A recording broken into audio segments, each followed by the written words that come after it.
1947 is actually the big year. That's what we're all about. I'm going to connect all of these dates and places together.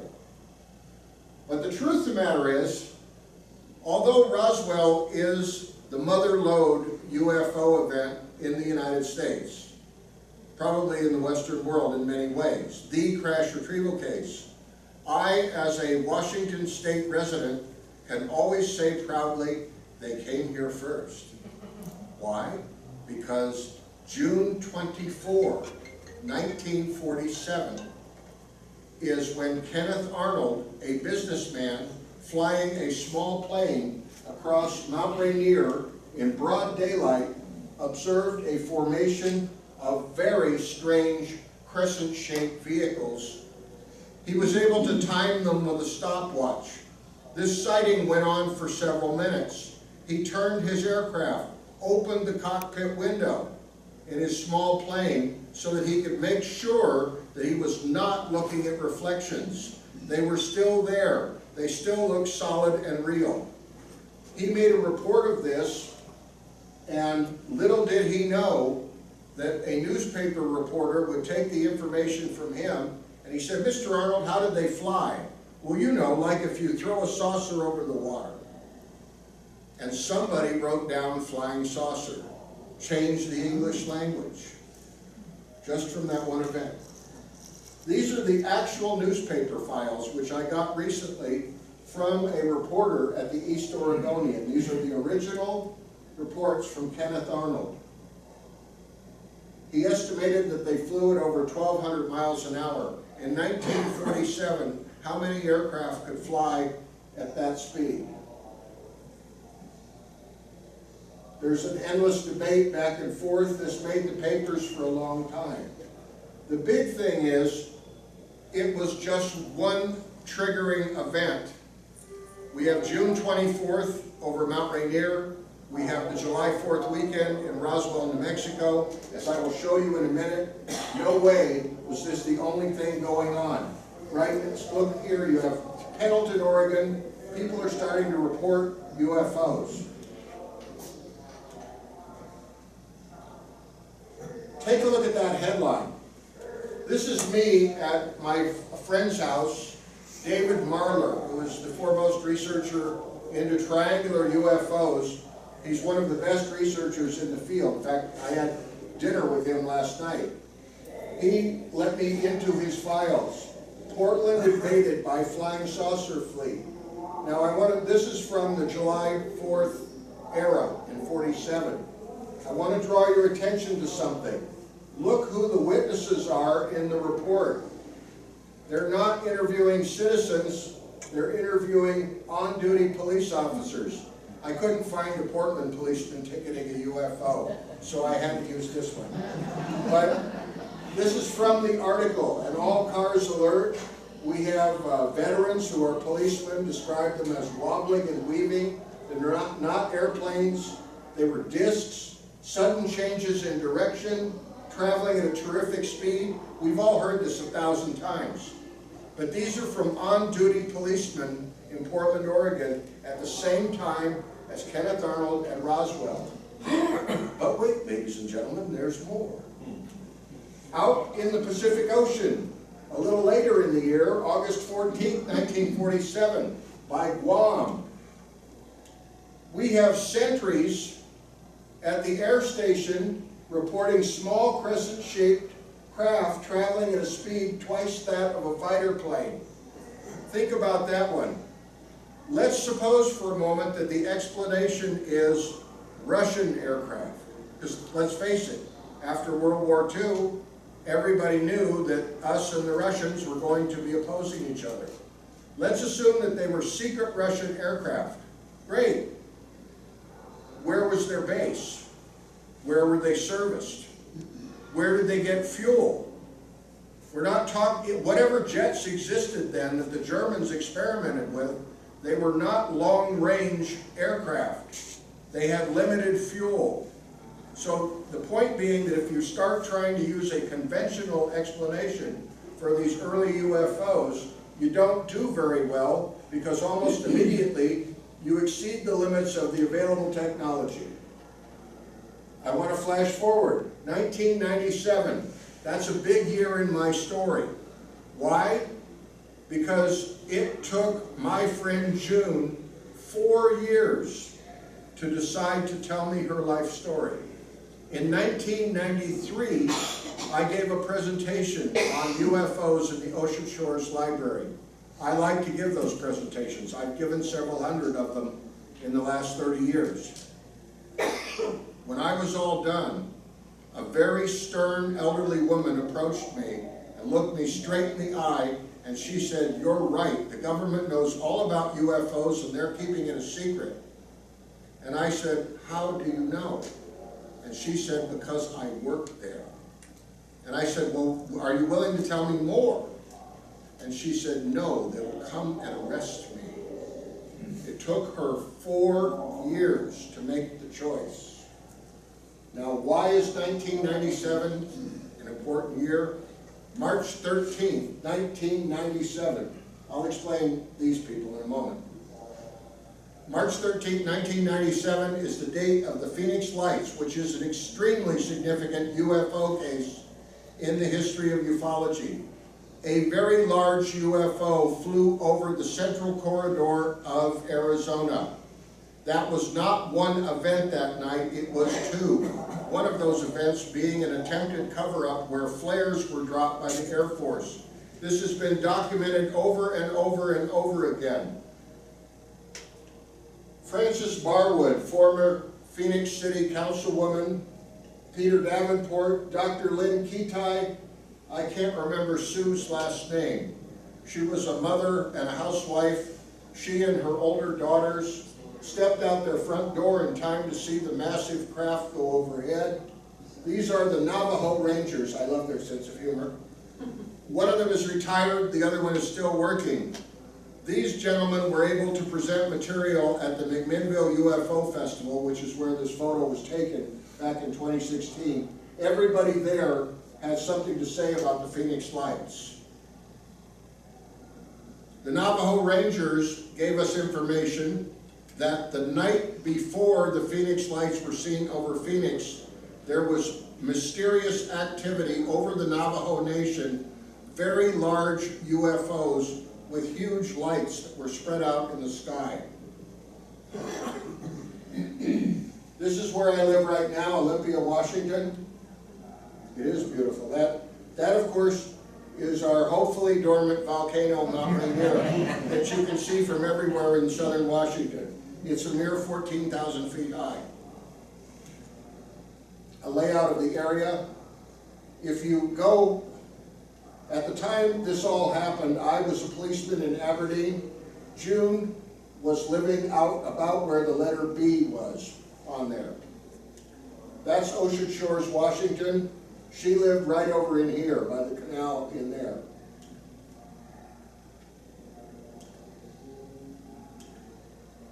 This is the library in Ocean Shores. This is important because I want you to understand who June was. She was a very well-known lady in the community. She was the elderly woman that everyone was afraid of. She was able to strong-arm all the businessmen and wealthy people to donate money to build a nice new library in Ocean Shores, because she believed that knowledge belongs to everybody, and the library that they had was very small and out of date. This is from the bench out front. June Kaba, a friend indeed. Now when I met her, her last name was Kaba. Her maiden name was Crain. And obviously we're going to tie this together with, right here. And we're going to tie it with Wright Patterson Air Force Base in Dayton, Ohio, which is the location, according to June and many other witnesses, where the bodies and the wreckage went after the Roswell crash. And interestingly enough, it is also home to the Foreign Technology Division, and I would say it wouldn't be a stretch to say that in many ways Wright Patterson is the heart of the Air Force. And I had the privilege last year to go to that flight museum at Wright Patterson Air Force Base. If you ever get a chance to do that, it is absolutely worth your time. That is the best flight museum I have ever been in. It's free too, by the way. June was born in 1925. She passed away in 1998. That's a picture of June back in 1947. She was tall, attractive lady, real spunky, real outgoing, and I am willing to bet she probably had a lot of men flirting with her. That's part of this story.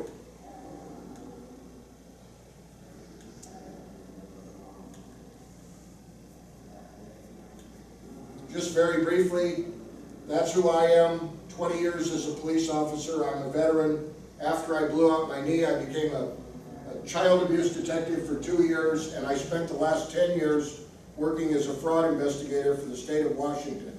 So somebody is scratching their head and going, why would anybody like that be talking about UFOs?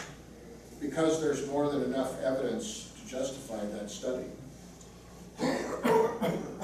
That's me working on a case. I was in charge of a fatal accident team for 10 years. That was the most unusual stolen property that I ever recovered. We did not put it in the evidence room. We had the lady who owned it come down to the police station, and we took a picture of her in possession of her snake. And then I was silly enough to say, can I try that? I will tell you, if a flash bulb goes off in front of a snake like that, one moment it's like 60 pounds of rubber hanging around your neck, and when the flash goes off, it turns to steel. That is a very powerful animal. He was very beautiful too. He had gorgeous skin. I'm sorry. I just wanted to say, I wanted to see what it was like. I'm not going to go over all the history. I'm going to skip through this quickly because I want to get to the heart of this. But I want to make one central point that has been glaring in the face to me, and it's what I'm really most interested in. If you come down to the end of your life and you decide that you haven't got much time left, and you're carrying a big secret, something really important, something that could change the way that the human race sees itself, something that would answer the two questions that have brought all of us together, ultimately. Are we alone, and have we been contacted? That's why we're all here. That's why I keep doing what I'm doing. I want answers to those questions. That's why I can never get enough, no matter how frustrating ufology gets for me. And trust me, I could do a whole program on that. But that's not the point. You come down to the end of your life and you make your final statement.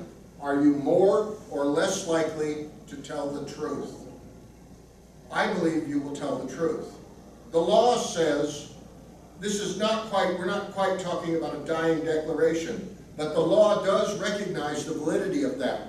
If a policeman comes up to somebody who's dying because of a criminal assault and picks the person up and goes, who shot you?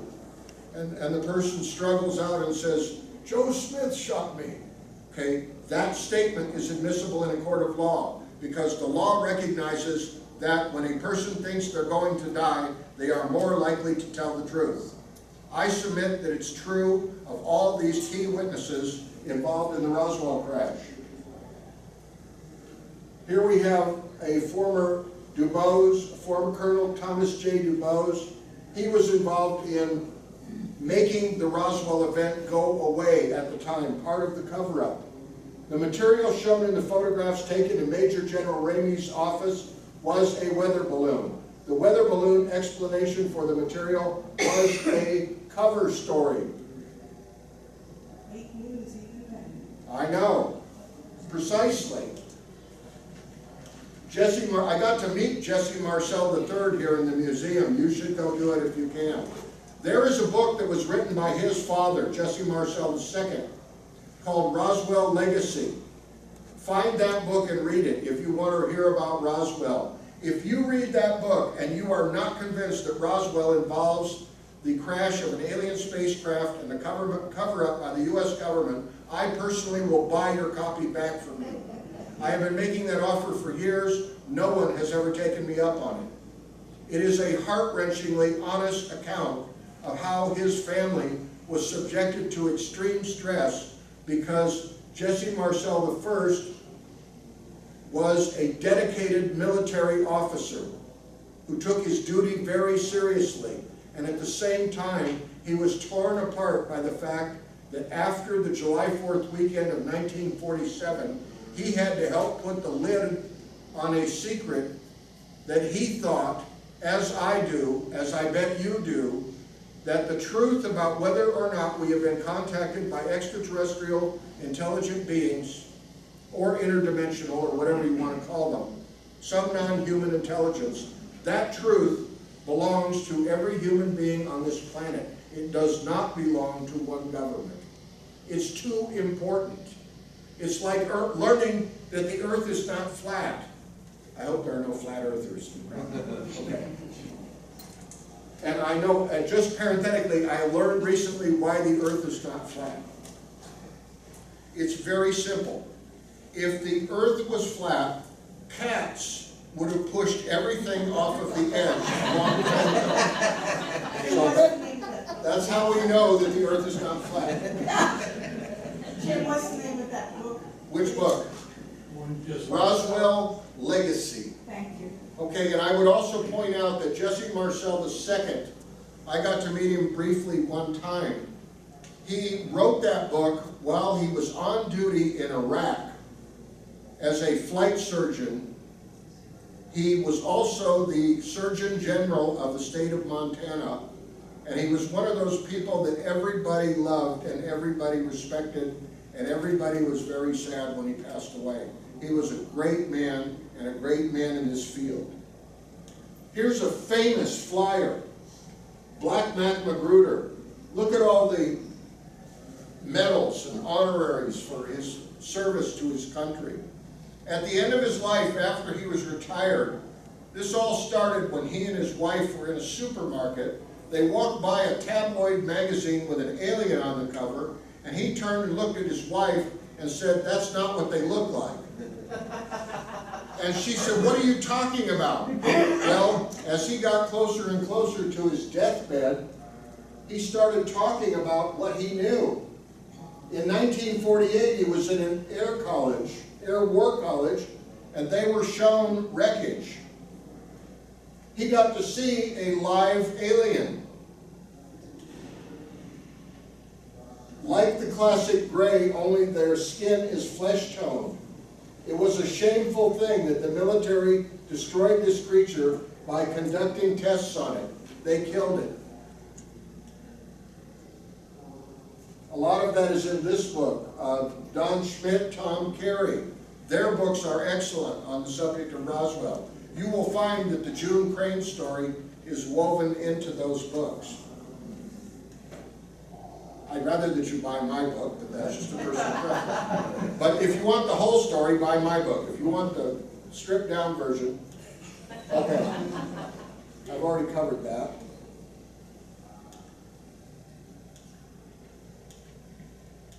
So I want to talk about June on 3 levels.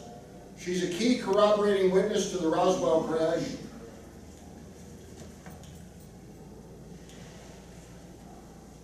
I will tell you that in any kind of investigation, criminal investigation in particular, corroborating witnesses are extremely important. They are witnesses who back up other witnesses and evidence that you possess. They are extremely important to making sure that your investigation is on the right track.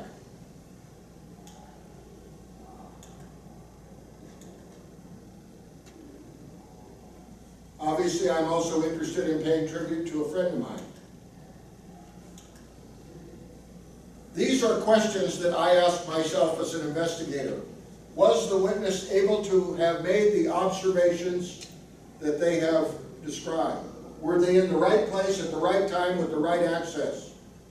I will show you that June worked at Wright Patterson Air Force Base in Dayton, Ohio, 3 times during 1942 to 1952. Her employment was interrupted by illness on one occasion and pregnancy on another. And she had a Q-level security clearance.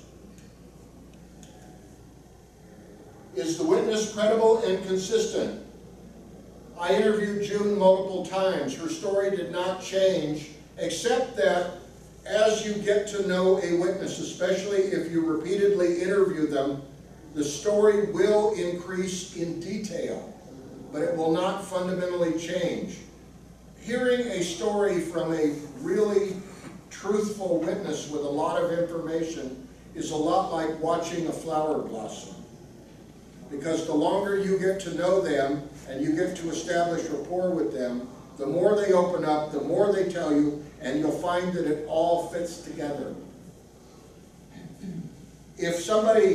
If you're interviewing somebody and they fundamentally contradict themselves along the way, obviously you need to explore that. Is the account internally consistent? Does the witness pretend to know everything, or do occasionally they say, I don't know, or I don't recall, or I'm not sure? I like witnesses who do that.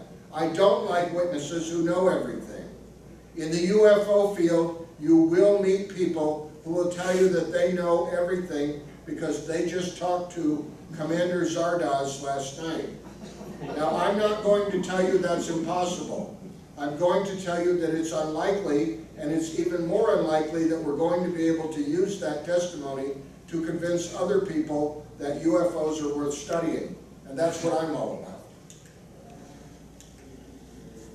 Key bono. That is the most important investigative question. Every detective or investigator has heard that at least once. Key bono is Latin for who benefits.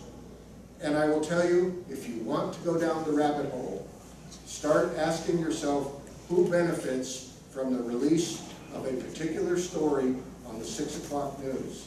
I guarantee you, if you start doing that, you will never see the world again the same way, because it will all start to look different. How does it all fit into the big picture?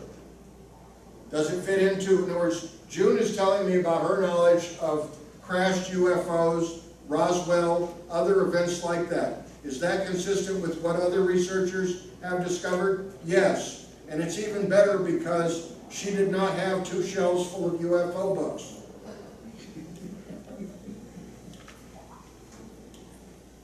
Now, just to put this in basic perspective, the Air Force definitely has a policy, and I don't think it's changed fundamentally. They know how to handle UFOs. And of course, we've had Project Sign, Project Grudge, Project Blue Book. Everybody's heard about Project Blue Book. It ended in 1969 when the Air Force announced that no UFO was ever proven to be a threat to national security. They quit investigating them openly and officially. I would say that the odds of the Air Force not investigating UFOs are about 1 bazillion to 1. They will investigate strange things flying around in our sky. They're just not going to tell you about it. This is the basic job of the Air Force. Detect, identify, intercept, and when necessary, destroy. That, of course, is a dangerous idea if we're dealing with a superior alien technology. This could get us into no end of trouble. And it may have happened. Notice that they refer to UFOs as new foreign air vehicles of unconventional design. What a great way to describe UFOs. Remember I told you the Foreign Technology Division is at Wright Patterson. The goal is to scientifically or technically explain the full potential of UFO sightings. They are interested. This tells you what to do if you're in the Air Force and you know about a UFO. Basically, you're going to be contacting Wright Patterson. This man would have been June's boss, 4 or 5 levels up. He was the general in charge of the Air Materiel Command at Wright Patterson Air Force Base. So next time someone tells you that they don't believe in UFOs, you can tell them that General Twining would disagree with them. He wrote a letter to his boss, a letter that was top secret at the time. And in the letter, it says the phenomena reported is something real and not visionary or fictitious, and that these are objects approximately the shape of a disc, appreciable size such that they appear to be as large as a man-made aircraft. That sounds a lot like a classic UFO.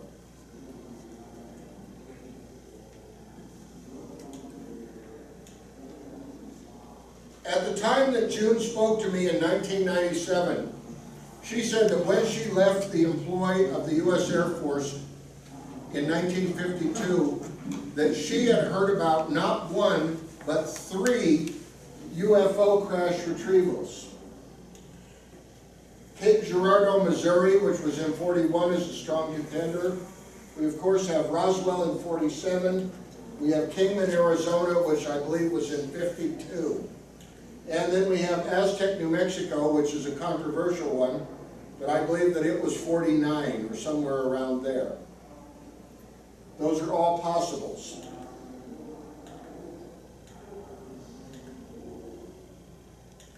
I explained how I met June.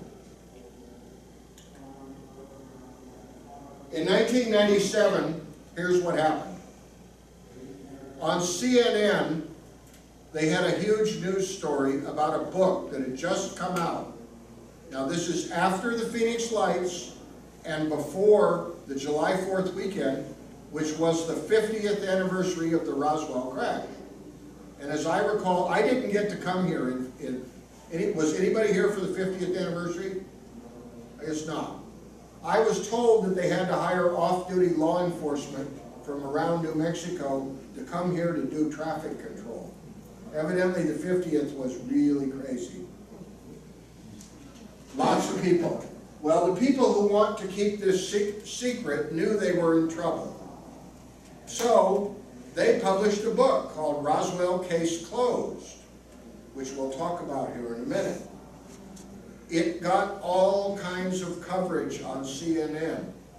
Out in Ocean Shores, Washington, an elderly lady named June Crain, June Caba, originally June Crain, watched that news story, picked up my business card, and called me, not having spoken to me in 4 years.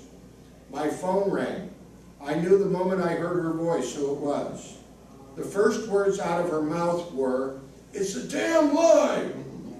And I said, "Good to hear from you, June." And we went on from there, and she says, "That's the same lie that we used to tell the public when I worked there." And she started telling me all these things about the scientists and the engineers. And I said, "How come you're willing to talk to me now, and you weren't willing to talk to me then?" And she said, "I'm 72 years old. I've outlived 2 husbands. My cancer's in remission. What are they going to do? Shoot me or put me in prison? I can do either one." That's my kind of witness. And I wasn't born yesterday, so I said, "How soon can I be at your house?" So I got my briefcase, my pad of paper, and eventually I ended up taking a tape recorder, but not right away. Because people get intimidated by, tape recorders. I didn't want to scare her off. You have to proceed delicately. But what happened was something that's not supposed to happen when you're an investigator. June and I became friends. I've been married before. I've been married to my present wife now for almost 20 years. This was during our courting phase, which is 5 years of on again and off again. And this was during a period of off again.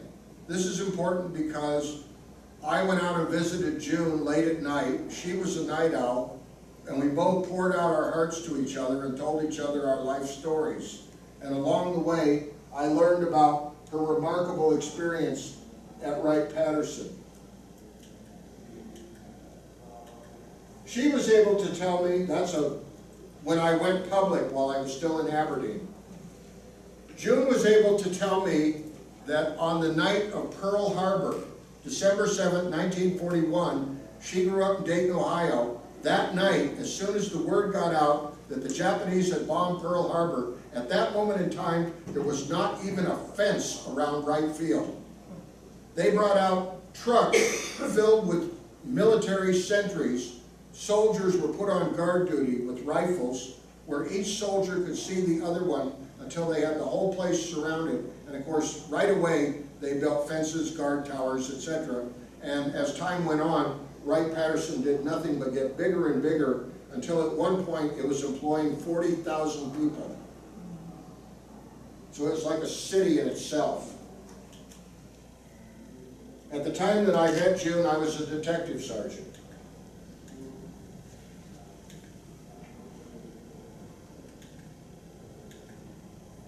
Obviously, I've already told you some of this. There's the cover of the Roswell report.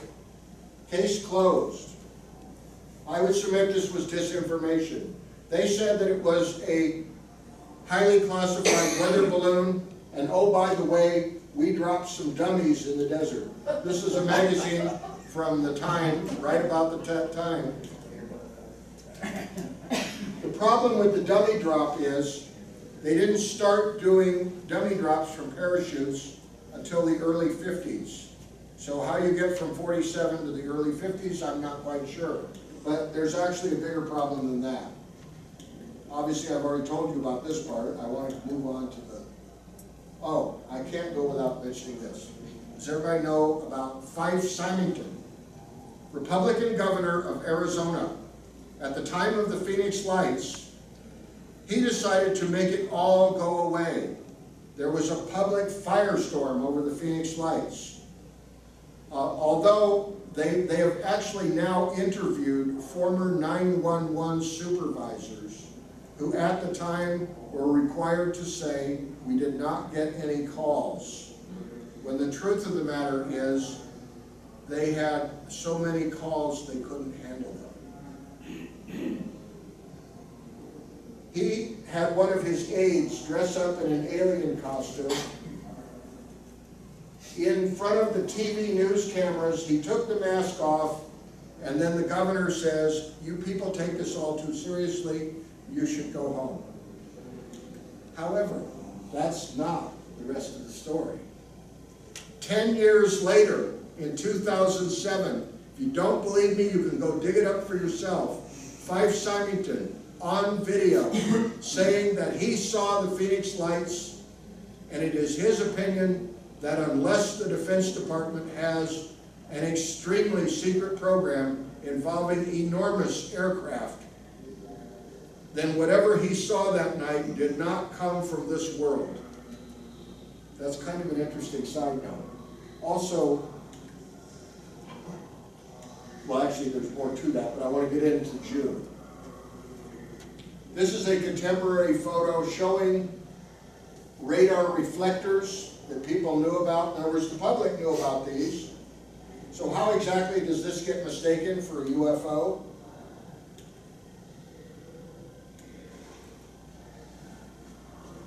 They say under certain conditions, these targets could well be identified. I don't see it. I don't see how we go from one of those things flapping around in the air underneath a balloon to an aircraft making strange high-speed maneuvers. Roswell, case closed. This is an actual photo. I believe this is the gentleman when he was young that I'm going to tell you about in a minute.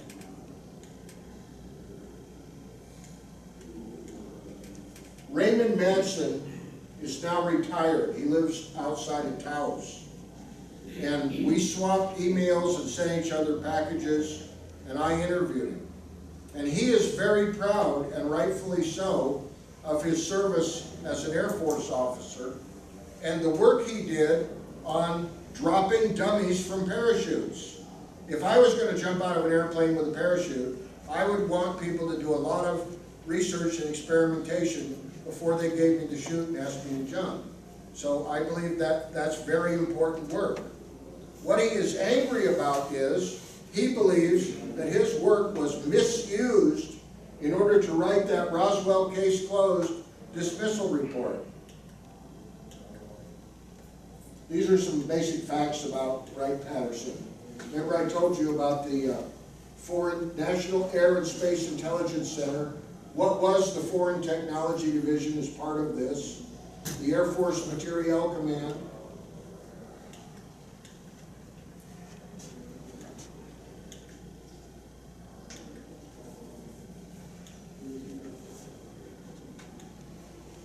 Those too many details, we're not going to go into that.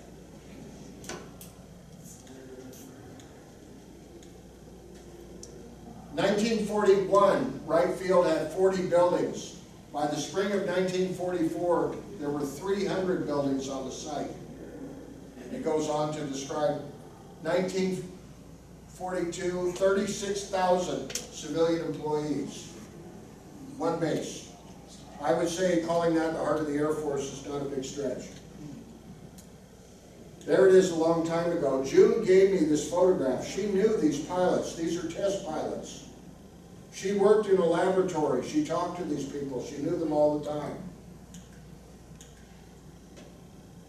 This is June's, one of her early documents from her first job. Notice it says War Department, July 3rd. She made $1,260 per year. We've had a little bit of inflation. She got a commendation where she worked. You got to bear in mind, this is pre-internet days. She was in charge of safes that contained folders of top secret information. Her job was to log it in and out. She had to have the same security clearance as the information that she was handling and the people she knew and was talking to. That's very important to this story. These are her job descriptions. My point in showing you this is to show you that not only did I take a statement from her, but I completely researched her background. So I did my job as an interviewer and as a researcher and a follow-up investigator. This is an interesting bit of history. Look at the top of this paperwork. They didn't even have the new stationery yet. The Air Force was not created until the end of 1947, beginning of 1948, when the National Security Act was passed, which also reorganized the government and created the Central Intelligence Agency. And some UFO researchers have speculated that one of the reasons for the National Security Act was a response to what they discovered in Roswell, New Mexico. It all kind of fits. Can I prove it? No. But it's an interesting speculation. This is June's secret clearance, although she claims to have a Q clearance, but the Q clearance, I found out, would actually come from the Atomic Energy Commission at the time. They issued those clearances. I know that one because my dad had one.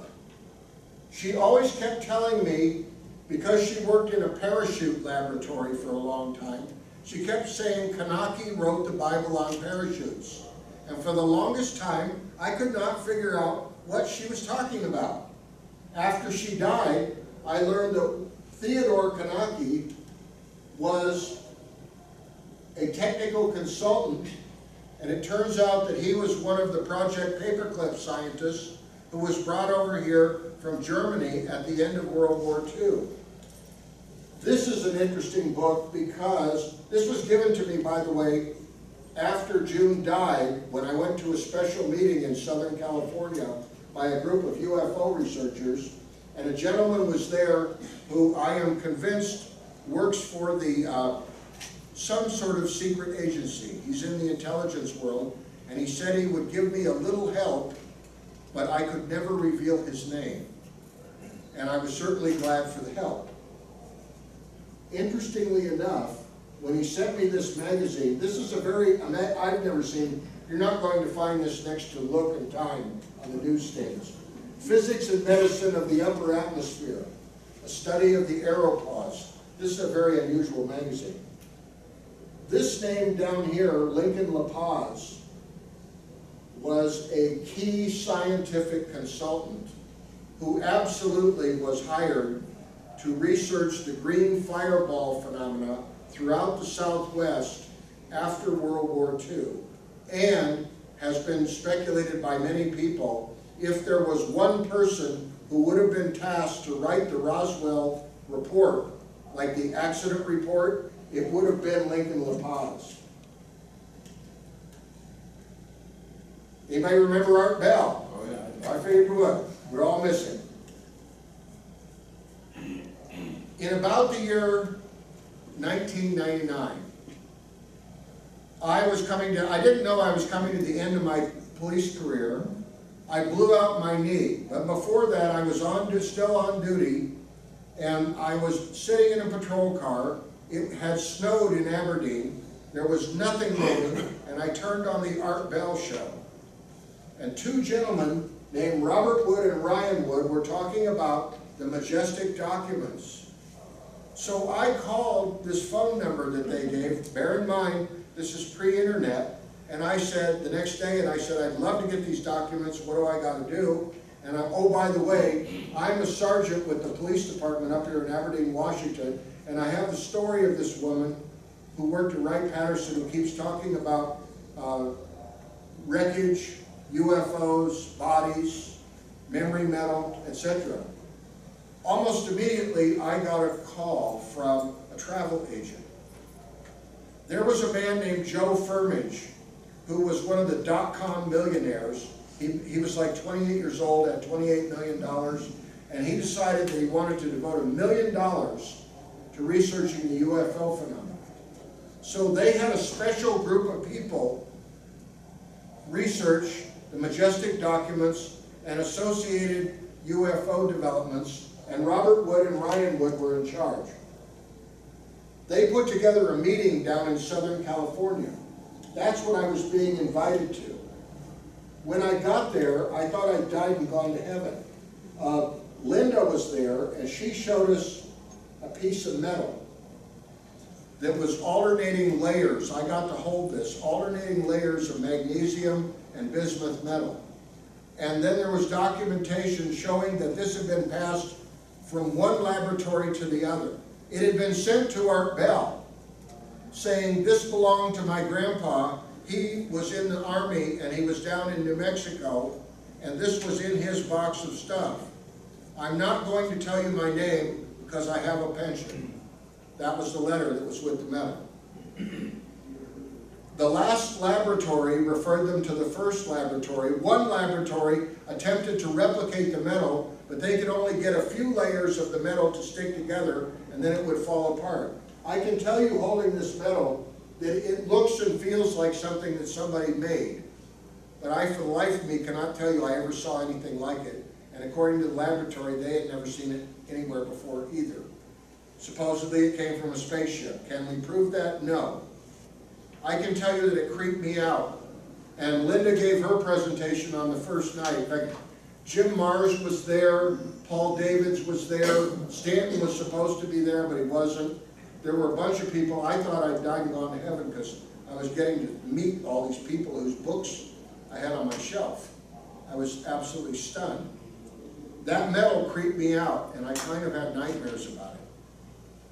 So next morning I gave my presentation, and I told this group of researchers about how I hadn't slept well after holding that metal, and that this really disturbed me. And they started laughing at me. And I said, what are you laughing about? I was starting to get a little ticked. And they said, well, we're not laughing at you, we're laughing with you. They said, welcome to our world. This is what we live with. The real people who are really sincere and involved in this field of study are always on the edge of the limits of our reality. They really are. They're asking fundamental questions about what do we know about the real world. This is kind of disturbing stuff. I'm not talking about the people who are, doing the Barnum and Bailey show in the field of ufology trying to make a buck off of it. I'm talking about people who have devoted 25, 30 years to really getting to the bottom of this and have put their heart and soul into it. This is not easy stuff. When I met June, she swore up and down to me that she meant Wernher von Braun. And this is a very interesting part of the story. I was never able to prove that Wernher von Braun was at Wright Patterson Air Force Base.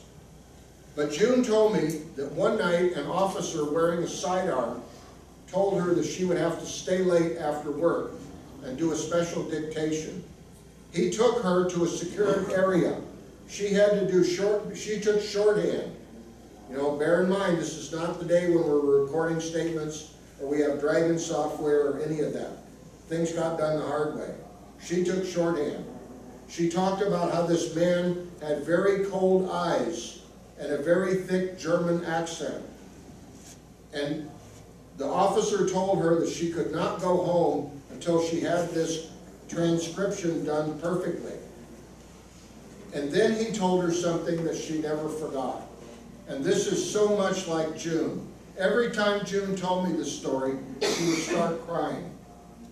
She said, the officer told her, June, if you do this, you will have had your moment in history.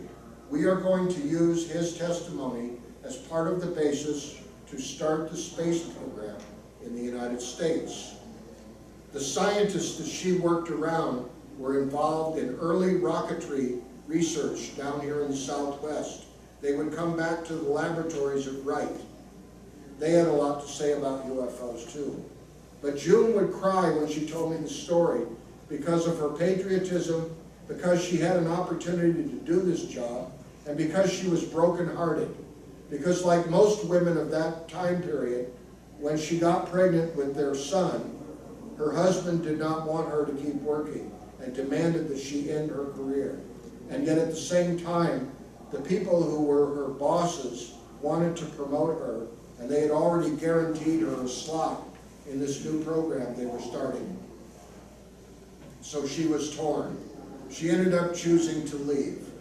So I know why she was crying. There were a number of reasons. She talked about Project Caucasian. I had no idea what Project Caucasian was. I had no idea what Project Caucasian was for 3 years after she died. Finally, Project Caucasian was declassified. And you're going to know in a moment exactly why this was top secret.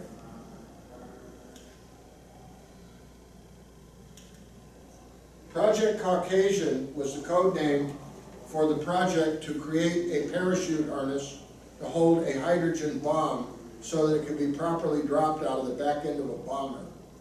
Little surprised that that was top secret. There are a lot of things that go on that are top secret until they're declassified that have been very significant.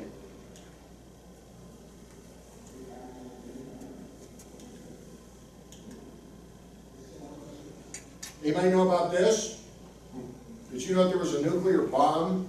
There was a broken arrow incident outside of Albuquerque in 1957. Fortunately, only the detonator went off. This is a true story. In fact, I was just talking to Frank. Frank has a piece from the crater. The public was not told about this until 1986. Hydrogen bomb, 25-foot crater. Fortunately, only one cow was killed.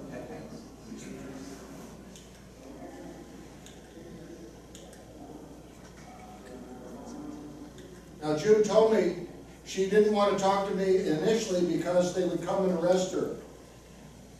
She actually did sign a document that said that if she revealed anything that she knew, she could be fined or imprisoned. Now, this is one of those interesting stories from June. She knew flyers, aviators, master sergeants, officers who flew on military transport planes, experimental aircraft that were involved in parachute research. She even went to the wedding of one of them. Unfortunately, since we're dealing with 50 years, she could not remember his last name. Well, one day they were having coffee. This master sergeant comes in and he looks kind of upset. And they're all sharing the news, drinking coffee, etc. And he starts talking about how he flew in from New Mexico with bodies and wreckage.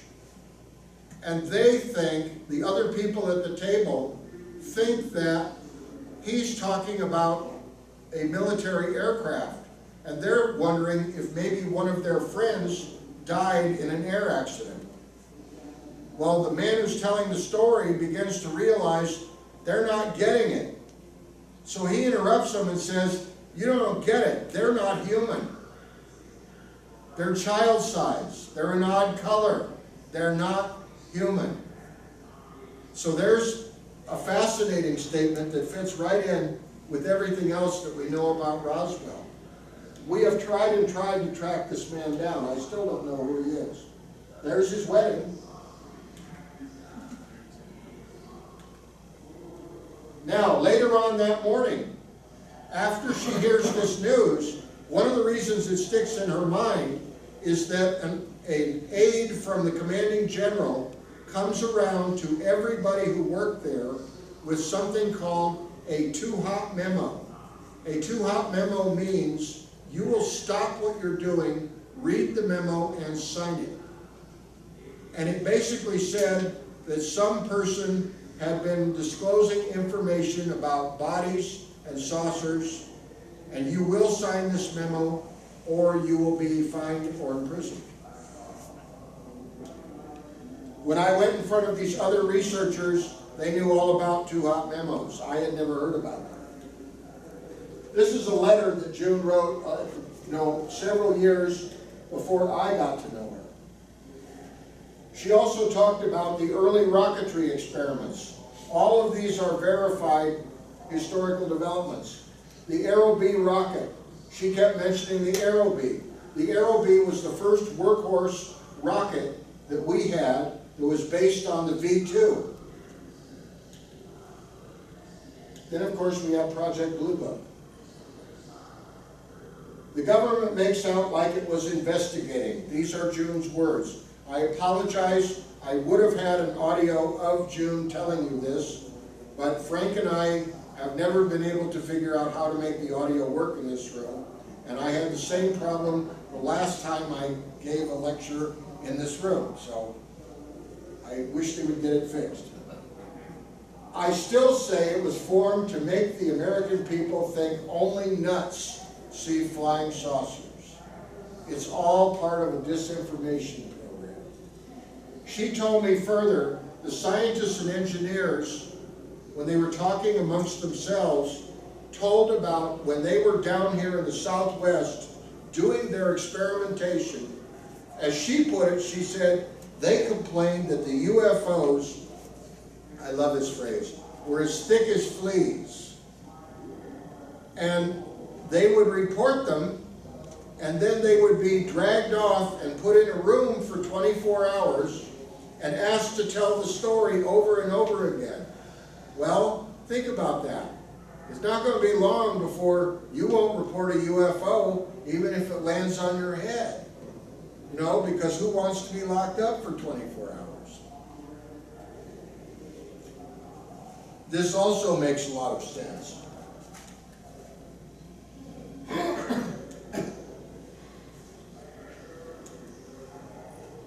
Anybody ever hear of nitinol? This is one of the direct experiences that June had. And this one is really good. She is in her office one day. An officer comes in who is obviously flirting with her. She thought his name was Lieutenant Rose. He reaches into his pocket, pulls out a piece of metal, and says, "Hey June, you're a good worker, see if you could tear this up." And of course she attempts with scissors. She can't cut it, she can't dent it, she can't poke a hole in it. You wad it up into a ball, it springs back to its original shape, flows like water, no wrinkles, and she tells me that it's light as a feather. Well, I tried to rattle her a little bit. I said, you know, it's been 50 years, June.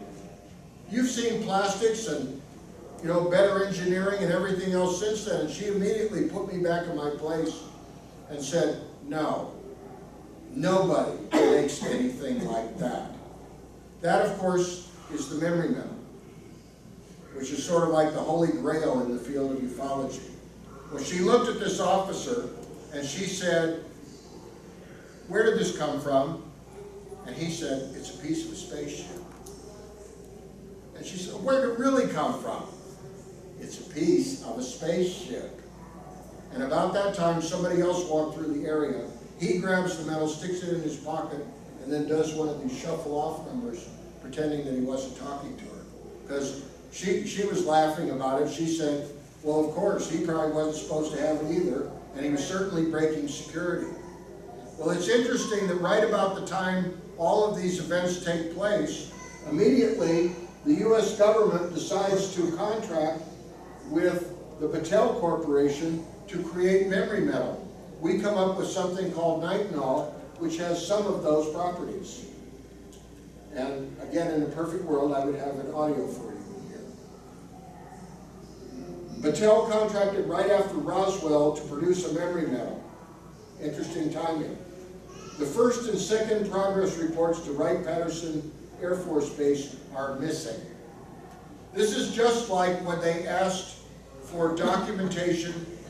I believe it was United States Representative Stephen Schiff from New Mexico, who did a formal inquiry to ask the Government Accounting Office for the records of how the money was spent on the military in New Mexico in the summer of 1947, and sure enough, those reports are missing. How convenient.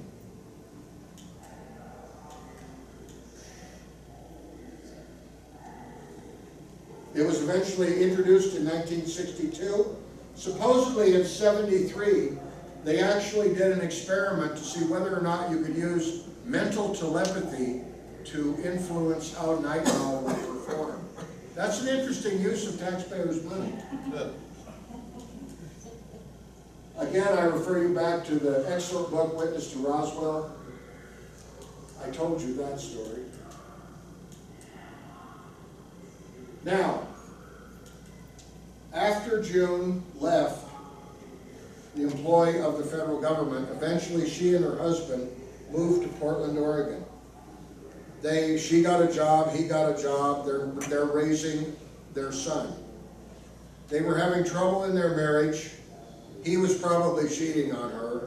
They were trying to put it back together. On their 10th wedding anniversary, they were going to go out together, and he went outside with their son to put the new license tabs on the car before they went out to dinner. A drunk driver came around the corner and killed the husband. The last thing he did was shove the son out of the way. You know, you hear a story like that and it breaks your heart. Well, I'm an investigator. I'm supposed to do my job too, so even though, you know, I went the rest of the distance. And there's the actual news story. You see, what I did was, I took everything that June told me and I divided it into two categories.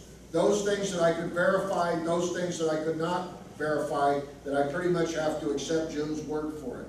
And I will tell you that every single thing that she told me that had a factual basis that I could verify, it checked out. I believe she's a completely honest woman. I don't see any reason for her to lie. I think she was telling me the truth to the best of her ability, and I think I could get her onto any witness stand in the country and get her sworn in.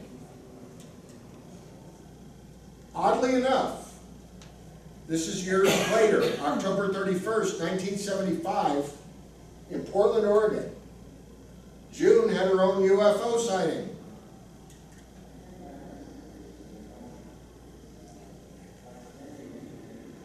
I'm getting ahead of myself. I just want to mention briefly, she saw a large UFO over the Columbia River. What was interesting about June describing this was, she thought it was funny. Not funny seeing the UFO, but funny watching the people around her at this Halloween party who were all freaked out by this UFO. It looked like it had windows in it. It was your classic big shape, was out over the Columbia River. She thought it was funny that other people were scared of something that she had long since been convinced that they were real because of her work at Wright Patterson Air Force Base. Now, flash forward. This is perhaps my favorite UFO report, and certainly in recent years. July 2nd, 2014. A gentleman whose name I will not give you. I did not give it to the Mutual UFO Network. I am solemnly sworn to never reveal his identity. He works for one of the three-letter agencies of the federal government. He carries a gun. He has arrest powers. He was on duty. They were looking for somebody they weren't finding. He looked over the river. He saw a metallic disc-shaped aircraft fly over the Columbia River. He was in Vancouver, Washington, just across from Portland. He sees it go across the sky. He can see it tilt. He can see a shadow underneath it. He's convinced that it's solid.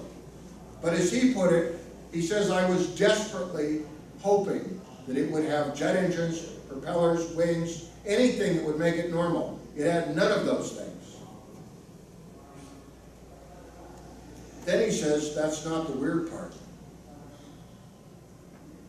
There came a place about 2/3 of the way across the sky where it looked like there was a vertical line in the air.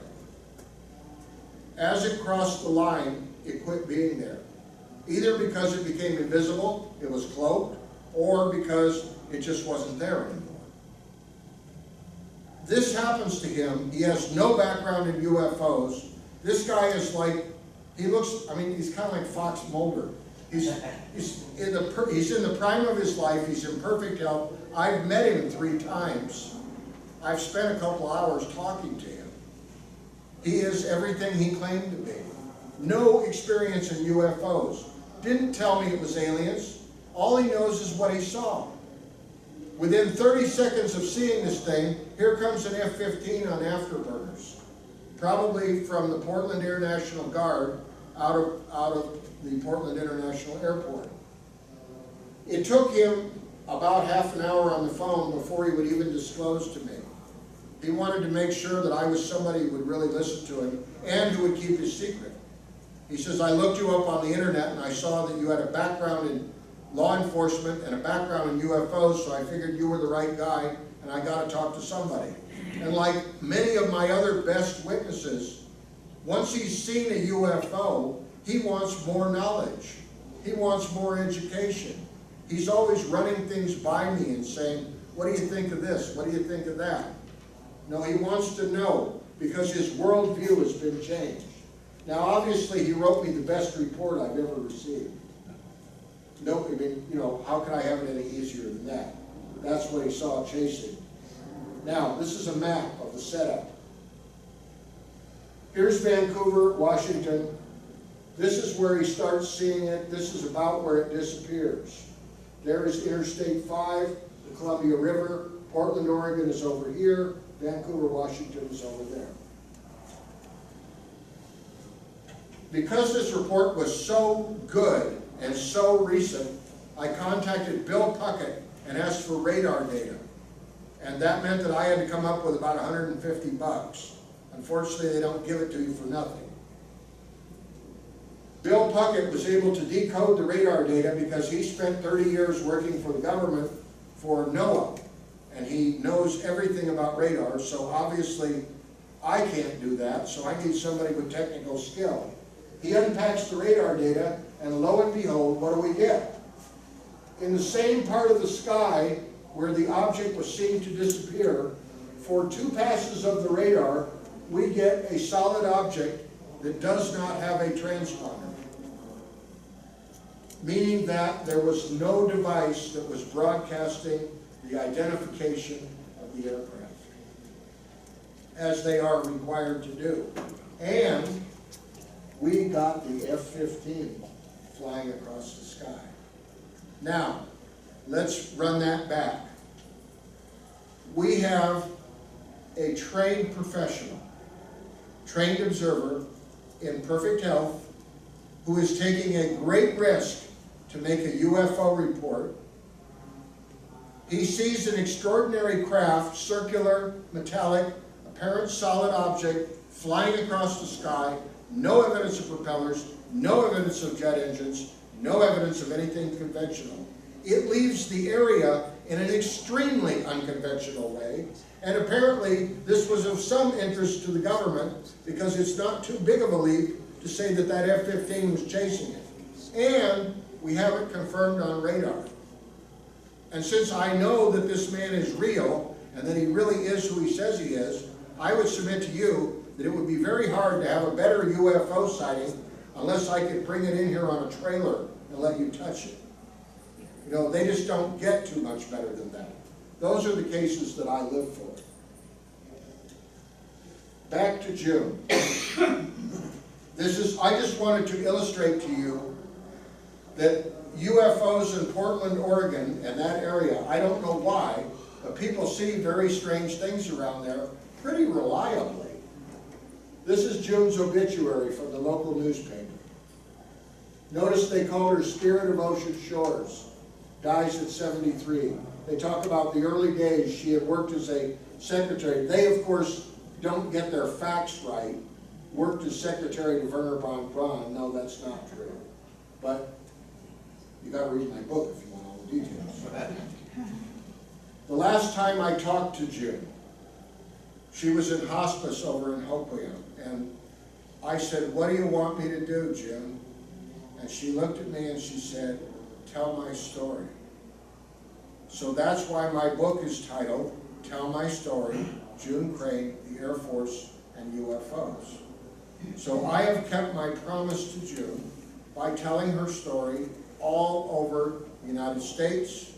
I even got to tell it in Paris, France in 2010, to Les Repas Ufologiques. They're wonderful. They meet once a month for a dinner meeting. And I wished I would have brought, they were wonderful people. I was totally amazed by the reception I got. So we've put all of this in a context. I've told you about June's life. I've told you the things that happened to her that she disclosed about UFOs. But we have woven this into a larger tapestry of UFO history, Roswell, UFO crashes, etc.